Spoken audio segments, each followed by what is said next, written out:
Good day, everyone, and welcome to another Innovative Health Solutions webinar. My name is Dr. Wallner, and today we're going to talk about all things relating to leaky gut or intestinal permeability. So if you've been to any of my webinars before, you'll know that we always start off with the mission statement here at IHS, which is to foster the highest standard in primary natural health care. Our values are to improve and restore the quality of life of every patient by fostering physical, emotional, intellectual, and spiritual health, as well as emphasizing the importance of chiropractic adjustments, nutritional support, and natural therapies.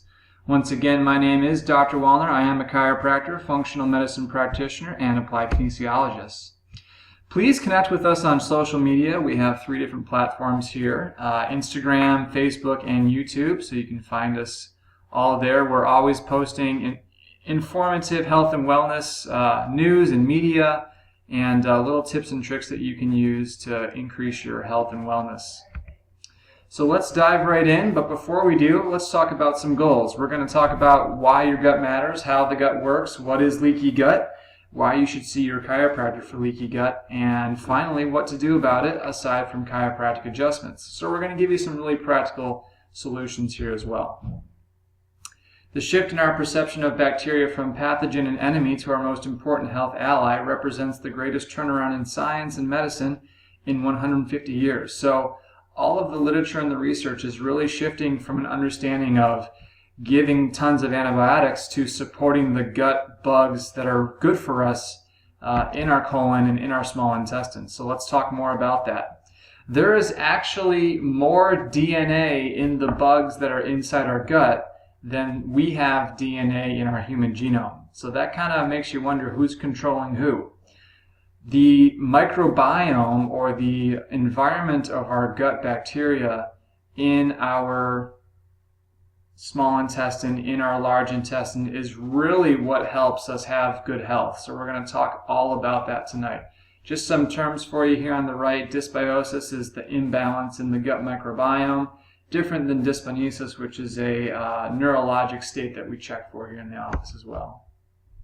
So this is why your gut matters. Here's an even better graphical representation of it. Okay, so we're going to talk about how this impacts the immune system. Okay, inflammatory cytokine regulation and immune modulation and anti-inflammatory functions are major players in your gut microbiome. Some metabolic functions are the production of vitamins and amino acid biosynthesis, biotransformation, even a lot of methylation roles that you've heard a lot about today, and also some structural functions, your skin cells or your epithelial cell growth, your intestinal villi, and your crypts development. All of this is a major player in our health and can be influenced by the construct of our microbiome. Please check out NPR. They have a great animation here, a great video all about what we're talking about today. If you just do a Google search of the microbiome and then throw in NPR there as well, this is a fantastic video that we don't have time to watch fully here today.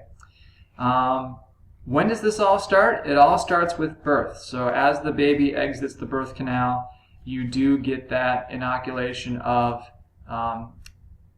bacteria and microorganisms from the mother that really help the intestinal flora of the infant. Also, breastfeeding is really good for babies. I know things don't always go as planned, but we are seeing a lot of chronic illnesses in some babies who were C-section, and this is a plausible model for why they may be experiencing some of the symptoms that they're having.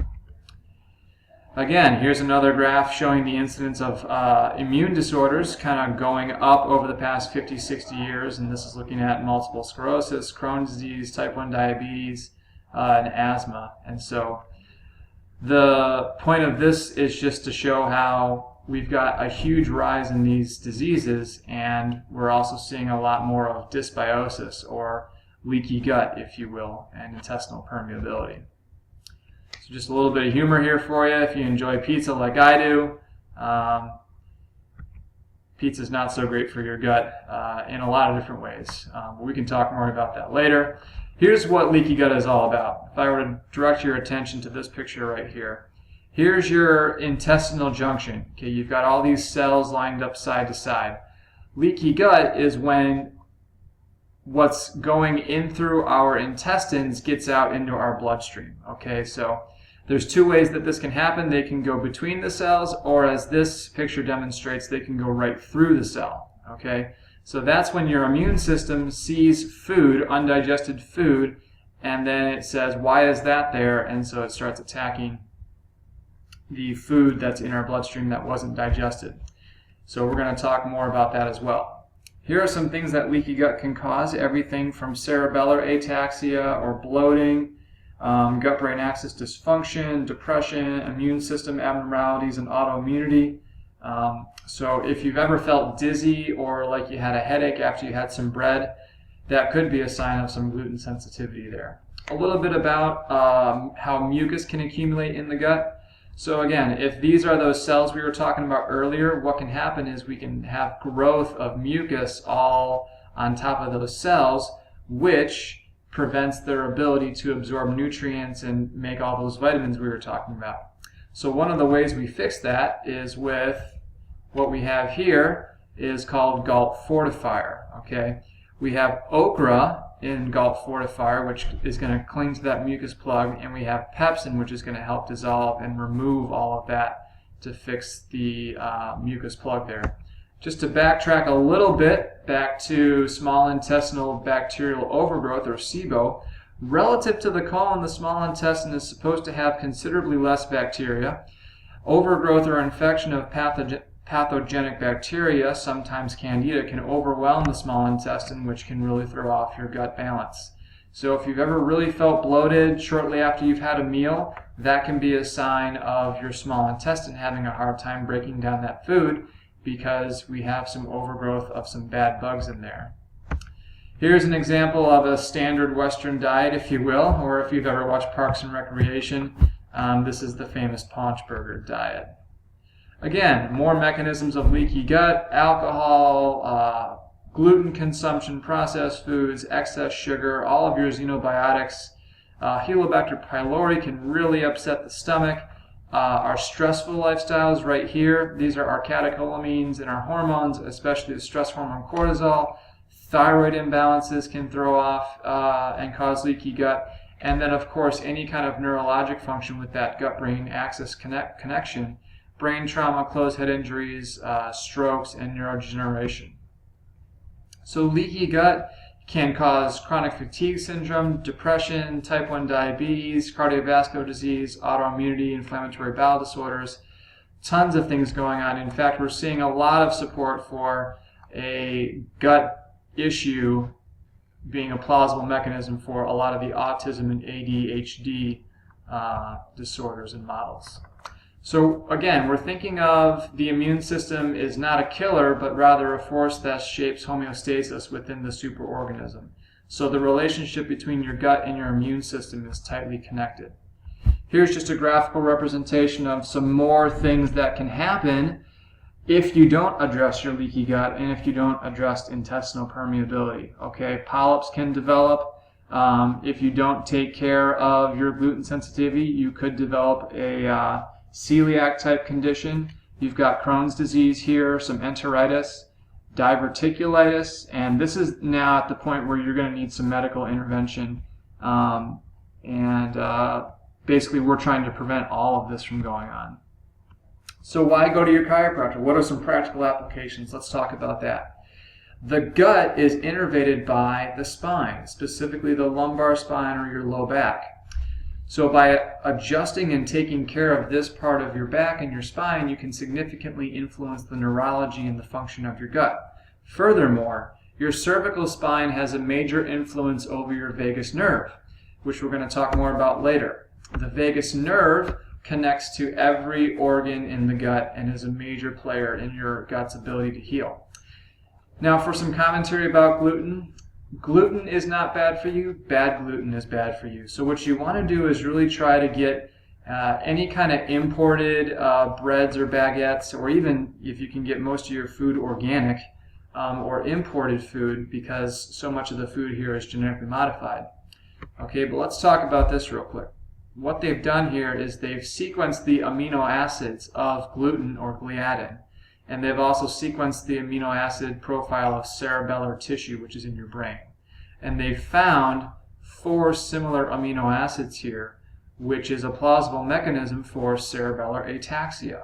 Or, said another way, after you have a piece of bread or a muffin or a piece of toast or something like that, you might feel a little off balance or a little dizzy because your immune system is attacking the gluten protein, the gliadin, but since your cerebellum looks so similar, your immune system is also attacking your cerebellum. So that's what that's there for.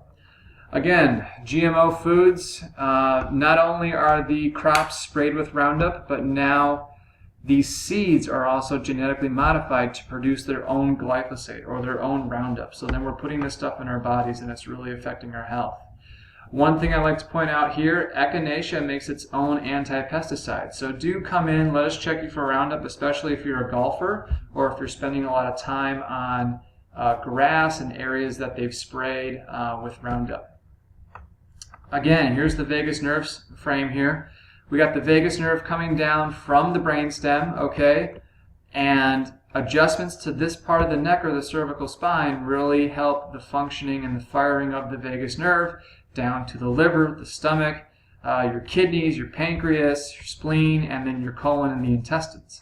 Major, major deal. What we can do to help fire the vagus nerve is hum, gargle, gag, some coffee enemas that we can talk more about, and then rubbing a point right between your eyes on your forehead and then rubbing the outsides of your legs is a really good neurolymphatic reflex for the gut. Do take your prebiotics. These are non-digestible fiber compounds that really help with digestion and gut motility. These are different than probiotics. Like I said, these are non-digestible fibers. So a good one here to recommend is the whole husk psyllium from Organic India. The sensation of, or the taste of bitterness is what fires off digestion. All of our food these days is salty and sweet, but specifically bitter compounds are what is going to fire off the production of CCK and all these digestive enzymes. So ask about the IHS bitter spray. That's been working really well for a lot of our patients. Fermented foods we've lost, kombucha, kimchi, mango lassi, all of these foods are live. They've been fermented. Really helpful for our gut. For more information on that, do check out or even just do a quick Google search. Donna Gates with Body Ecology has a lot of really good information and resources on fermented foods. Here's our dysbiosis protocol. It is composed of gut flora complex, gut fortifier, Vitanox, orthobiotic, and we want to do this for about 6 weeks. So basically we're killing and removing with what's going on up here, we're soothing, and then we're replacing with orthobiotic. Again, we've talked about this before, cervical and lumbar adjustments, even sacral adjustments can really help gut function and vagus nerve function. And again, here's a summary of some practical applications. You want to eat really good food. You want to take your probiotics and prebiotics, your fermented foods, do your vagal tone exercises, bitter foods, bone broth is fantastic. You want to avoid genetically modified foods, and it's a great idea to do the dysbiosis protocol at least once a year.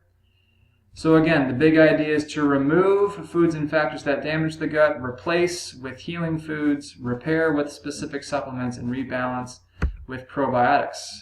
Again, please connect with us on social media, Instagram, Facebook, and YouTube. My name is Dr. Wallner, and this has been the Leaky Gut webinar.